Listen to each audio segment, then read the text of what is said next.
जय जगन्नाथ दर्शक बंधु रत्नभंडार खोलिबा सहित शनिदेवंकर शुभ कृपा दृष्टि पड़ाकू जाउछि एई 7 गोटी राशि चक्र उपरे। बंधुगण सबु प्रतीक्षार अंत घटी दीर्घ 47 वर्ष पर रत्नभंडार खोला जाइछि।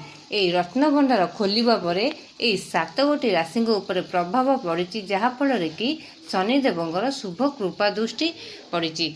एमिति समय आसे कि आमे जेते चेष्टा कले मध्य कौनसी कार्य आम सफल मिल न थाए, किंतु प्रभु शनिदेवंकर जदि शुभ कृपा दृष्टि आम ग्रह चलन में पड़ी थाए, आम भाग्य चक्र उपरे पड़ी थाए, जहा फल कि आमे जोटा चाहि न थाउ ताठरू अधिक आशा ठरू अत्याधिक आशा आमको प्रभु शनिदेवंक कृपारू प्राप्त होबाकू पड़ी। दर्शक बंधु जदि आपण मन आम चैनल नुआ अछंती तो निहाती आम चैनल को सब्सक्राइब कर दियंतु, जहा फल कि आमर प्रतिटी वीडियो प्रथमे आपण मानक पाखरे जाई पहुंची पारि। एबे आसंतु जानिबा प्रथम भाग्यशाली राशि किए। प्रथम भाग्यशाली राशि होउसंती मेष राशि। मेष राशि व्यक्ति जीवन में अत्यंत शुभ फल पाइबाकू जाउसंती। एई शनिदेवंक शुभ कृपा दृष्टि से जीवन में बड़ परिवर्तन घटिबाकू जाउची। रत्नभंडार खोलिबा परठारु सेमानक जीवन में लागि रहितबा समस्त शनिदशा एबे समाप्त हेबाकू जाउची। आपणकर वैवाहिक जीवन अत्यंत सुखप्रद हेबाकू जाउची। ताहा सहित आपण सहधर्मीक सह दूरस्थान यात्रा करिबा जोग मध्य रहिछि। एमिति कि आपणक परिवार एवं बंधुक सहयोग अत्यंत आपण पाइबाकू जाउसंती। आपण कोर्ट कचेरी मामला रे अत्यंत शुभ फल पाइबाकू जाउसंती। आपणकर लागि रहितबा समस्त स्वास्थ्य अवस्था एबे समाप्त होतिबाकू जाउची। ता सहित आपणक स्वास्थ्य रे बड़ परिवर्तन घटी आपणक स्वास्थ्य अवस्था भल रहिबो। चाकरी क्षेत्र रे आपण उच्च पदवी मध्यम पाई पारंती। प्रभु शनिदेवंक कृपारू प्रतिटी क्षेत्र रे आपण सफलता पाइबे। एबे आसंतु जानिबा द्वितीय भाग्यशाली राशि किए। द्वितीय भाग्यशाली राशि होउछनी मिथुन राशि। मिथुन राशिंकर शनि दशा एबे सरिबाकू जाउची। रत्नभंडार खोला हवा सहित प्रभु शनिदेवंक कृपारू सेमानक जीवन में शनि दशा सरिबाकू जाउ। प्रतिटी कार्य सेमाने सफलता पाइबे। आपणकर लागि रहितबा स्वास्थ्य अवस्था बड़ परिवर्तन देखा देबो। सहयोगी सहित आपण दूरस्थान यात्रा करिबार जोग मध्य रहिछि। ता सहित धार्मिक कार्य रे आपण जोग देई पारंती। आपणक हठात पौत्रिक संपत्ति लाभवान हेबाकू पड़िबो। प्रतिटी क्षेत्र रे आपण सफलता पाइबे प्रभु शनिदेवंक कृपारू। एबे आसंतु जानिबा तृतीय भाग्यशाली राशि किए। तृतीय भाग्यशाली राशि होउसंती कर्कट राशि। रत्नभंडार खोलिबा सहित प्रभु शनिदेवंक कृपा दृष्टि आपणक उपरे पड़िथिबारु आपणकर प्रतिटी कार्य उन्नति हेबा सहित प्रतिटी कार्य सफलता पाइबे।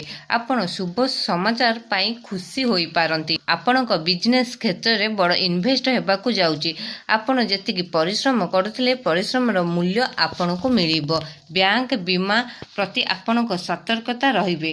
बैंक बीमार आपणकर अधिक इन्वेस्ट हेबाकू जाउची।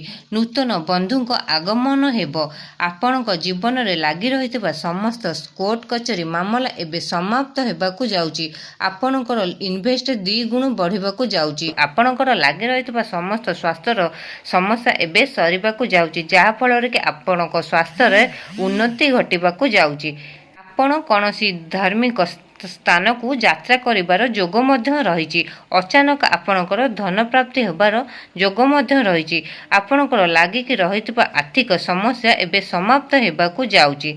आपण चाकरी क्षेत्र में नूतन नियुक्ति मध्य पाई पारंती। आपण आशा ठरू अधिक लाभ प्राप्त हेबाकू जाउसंती। विद्यार्थी मानकर शुभ सूचना मध्य मिली पारे। निज चेष्टा रे बाकी थिबा अर्थ आपण अति सहज रे पाई परिबे। बंधु एवं परिवार को सहयोग सहानुभूति पाई अत्यंत खुशी रहिबे। एई रत्नभंडार खोलिबाठू आपणक शनि दशा कटिबाकू जाउची, जहा फल रे कि आपण प्रतिटी कार्य सफल हेबाकू जाउची। एबे बंधुगण आसंतु जानिबा चतुर्थ भाग्यशाली राशि के। चतुर्थ भाग्यशाली राशि होउसंती तुला राशि। प्रभु शनिदेवंकर शुभ कृपा दृष्टि आपण प्रतिटी क्षेत्र में सफल पाइबाकू जाउसंती। आपणकर समस्त काम अटकी समस्त कार्य एबे समाप्त हेबाकू जाउची। କୋର୍ଟ କଚେରୀ ମାମଲାରେ ଆପଣ ଶୁଭ ଫଳ ପାଇବାକୁ ଯାଉଛନ୍ତି। ଆପଣ ଦାମ୍ପତ୍ୟ ଜୀବନ ଅତ୍ୟନ୍ତ ସୁଖ ହେବାକୁ ଯାଉଛି, ଯାହାଫଳରେ ଆପଣ ଆପଣଙ୍କ ସହକର୍ମୀ ସହ ଦୂରଯାତ୍ରା କରିବାର ଯୋଗ ମଧ୍ୟ ରହିଛି, ଯାହା ଫଳରେ କି ଆପଣଙ୍କର ଆର୍ଥିକ ସମସ୍ୟା ସବୁ ଦୂର ହୋଇ ଅଚାନକ ଧନ ପ୍ରାପ୍ତ ହେବାର ଯୋଗ ମଧ୍ୟ ରହିଛି। ଋଣ କରଜ ଆପଣଙ୍କର ଲାଗି ରହିଥିଲା, ଏବେ ସେସବୁରୁ ଆପଣ ମୁକ୍ତ ହେବାକୁ ଯାଉଛନ୍ତି। ଆର୍ଥିକ କ୍ଷେତ୍ରରେ ଆପଣଙ୍କର ପରିବର୍ତ୍ତନ ହେବା ସହ ଆପଣଙ୍କ ମନ ଉଲ୍ଲସିତ ରହିବ। ଆପଣଙ୍କର ପ୍ରତିଟି କାର୍ଯ୍ୟ ଅନୁକୂଳ ହେବାକୁ ଯାଉଛି। ତା ସହିତ ଆପଣ ନୂତନ କର୍ମ ଆରମ୍ଭ କରି ସେଥିରୁ ସଫଳତା ପାଇବେ। ଏବେ ଆସନ୍ତୁ ଜାଣିବା ପଞ୍ଚମ ଭାଗ୍ୟଶାଳୀ ରାଶି କିଏ। ପଞ୍ଚମ ଭାଗ୍ୟଶାଳୀ ରାଶି ହେଉଛନ୍ତି ମକର ରାଶି। ରତ୍ନ ଭଣ୍ଡାର ଖୋଲିବା ସହିତ ଶନିଦେବଙ୍କର ଶୁଭ କୃପା ଦୃଷ୍ଟିରୁ ମକର ରାଶି ବ୍ୟକ୍ତି ଅତ୍ୟଧିକ ଶୁଭପ୍ରଦ ହେବାକୁ ଯାଉଛନ୍ତି, ଯାହାଫଳରେ କି ସେମାନଙ୍କର ସମସ୍ତ ସମସ୍ୟା ଏବେ ସମାପ୍ତ ହେବାକୁ ଯାଉଛି। ଆପଣଙ୍କ ଚାକିରି କ୍ଷେତ୍ରରେ ମଧ୍ୟ କରିପାରିବେ, ଯାହାଫଳରେ କି ଆପଣ ନୂତନ ପଦବୀ ମଧ୍ୟ ଚାକିରି କ୍ଷେତ୍ରରେ ପାଇପାରନ୍ତି। ଆପଣଙ୍କ ମନ ମୁତାବକ ଚାକିରିଟି ଆପଣଙ୍କୁ ଅତି ସହଜରେ ମିଳିବ। ଆପଣଙ୍କ ଦାମ୍ପତ୍ୟ ଜୀବନ ଅତ୍ୟନ୍ତ ସୁଖପ୍ରଦ ହେବାକୁ ଯାଉଛି। ଯଦି ବିଜନେସ୍ କରିଥାନ୍ତି, ବିଜନେସ୍ କ୍ଷେତ୍ରରେ ଅନ୍ୟମାନଙ୍କୁ ସହଯୋଗ ସାହାଯ୍ୟ କରିବା ସହିତ ଆପଣ ଅଧିକରୁ ଅଧିକ ଇନଭେଷ୍ଟ କରିବାକୁ ଯାଉଛନ୍ତି। ଯଦି ଅବିବାହିତ ହୋଇଥାନ୍ତି, ଆପଣଙ୍କର ବିବାହ ଯୋଗ ମଧ୍ୟ ଶନିଦେବଙ୍କ କୃପାରୁ ଏବେ ଖୋଲିବାକୁ ଯାଉଛି, ଯାହାଫଳରେ କି ଆପଣଙ୍କ ପରିବାର ଶୁଭ ଫଳ ପାଇପାରନ୍ତି। ଆପଣଙ୍କର ସ୍ଥଗିତ ହୋଇ ରହିଥିବା କର୍ମଟି ଏବେ ପୂରଣ ହେବାକୁ ଯାଉଛି।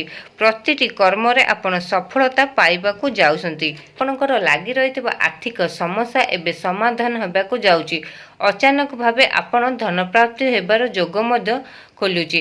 ପ୍ରଭୁ ଶନିଦେବଙ୍କ କୃପାରୁ ପ୍ରତିଟି କାର୍ଯ୍ୟ ଆପଣଙ୍କର ସଫଳତା ହେବା ସହିତ ଆପଣଙ୍କ ଜୀବନ ଅନୁକୂଳ ହେବାକୁ ଯାଉଛି। ଏବେ ଆସନ୍ତୁ ଜାଣିବା ଷଷ୍ଠ ଭାଗ୍ୟଶାଳୀ ରାଶି କିଏ। ବନ୍ଧୁଗଣ, ଷଷ୍ଠ ଭାଗ୍ୟଶାଳୀ ରାଶି ହେଉଛନ୍ତି କୁମ୍ଭ ରାଶି। ରତ୍ନ ଭଣ୍ଡାର ଖୋଲିବା ସହିତ ଶନିଦେବଙ୍କ ଶୁଭ କୃପା ଦୃଷ୍ଟି କୁମ୍ଭ ରାଶିଙ୍କ ଉପରେ ପଡ଼ିବାକୁ ଯାଉଛି, ଯାହାର ଫଳରେ କି ସେମାନଙ୍କ ଶାରୀରିକ ଏବଂ ମାନସିକ ଦେଖାଦେବାକୁ ଯାଉଛି। ସରକାରୀ ଚାକିରି ମଧ୍ୟ ସେମାନେ ପାଇପାରନ୍ତି।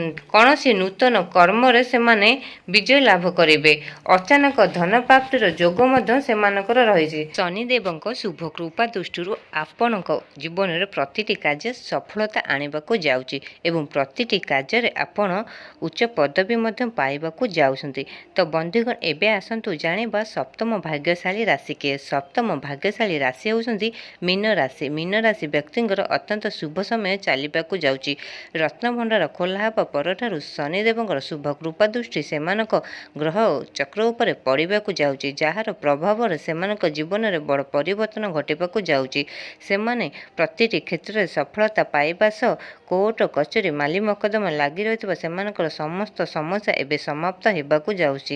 ପାରିବାରିକ ଜୀବନରେ ସେମାନେ ଅତ୍ୟନ୍ତ ଖୁସି ହେବାକୁ ଯାଉଛନ୍ତି।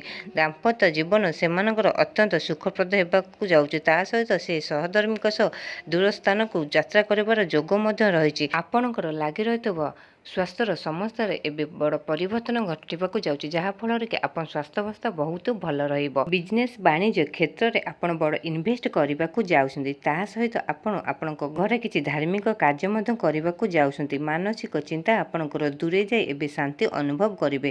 କୌଣସି ନୂତନ ଯୋଜନାରେ ମଧ୍ୟ ଆପଣ କାର୍ଯ୍ୟାନ୍ୱିତ ଭାବେ ଯୋଗ ଦେଇପାରନ୍ତି। ଭୋଗ ବିଳାସରେ ଆପଣଙ୍କ ଜୀବନ ଅତିବାହିତ ହେବ। ପ୍ରତିଟି କ୍ଷେତ୍ରରେ ପରିସ୍ଥିତିକୁ ଆପଣ ସାମ୍ନା କରିପାରନ୍ତି। ପୌତ୍ରିକ ସମ୍ପତ୍ତିରୁ ମଧ୍ୟ ଆପଣ ଲାଭବାନ ହେବାକୁ ଯାଉଛନ୍ତି। ଆପଣଙ୍କ ଗ୍ରହ ଚକ୍ରରେ ଶନିଦେବଙ୍କ ଶୁଭ କୃପା ଦୃଷ୍ଟି ଥିବାରୁ ଆପଣଙ୍କର ପ୍ରତିଟି କାର୍ଯ୍ୟ ଅନୁକୂଳ ହେବାକୁ ଯାଉଛି। ତ ବନ୍ଧୁଗଣ, ଏଇ ସବୁ ଥିଲା 7ଟି ରାଶିଚକ୍ରଙ୍କର ଭାଗ୍ୟଫଳ। ଏମାନଙ୍କ ଜୀବନରେ ଲାଗି ରହିଥିବା ଶନି ଦଶା ଏବେ ସମାପ୍ତ ହେଇ ଶନିଦେବଙ୍କର ଶୁଭ କୃପା ଦୃଷ୍ଟି ପଡ଼ିବାକୁ ଯାଉଛି ଏମାନଙ୍କ ଭାଗ୍ୟଚକ୍ର ଉପରେ। ଦର୍ଶକ ବନ୍ଧୁ, ଆପଣଙ୍କୁ ଯଦି ଭିଡ଼ିଓଟି ଭଲ ଲାଗିଲା କମେଣ୍ଟ ବକ୍ସରେ ଜୟ ଶନିଦେବ ଲେଖି ଆମକୁ ଜଣାନ୍ତୁ। ତା ସହିତ ଲାଇକ୍ କରନ୍ତୁ ଏବଂ ଚ୍ୟାନେଲଟିକୁ ସବସ୍କ୍ରାଇବ୍ କରନ୍ତୁ।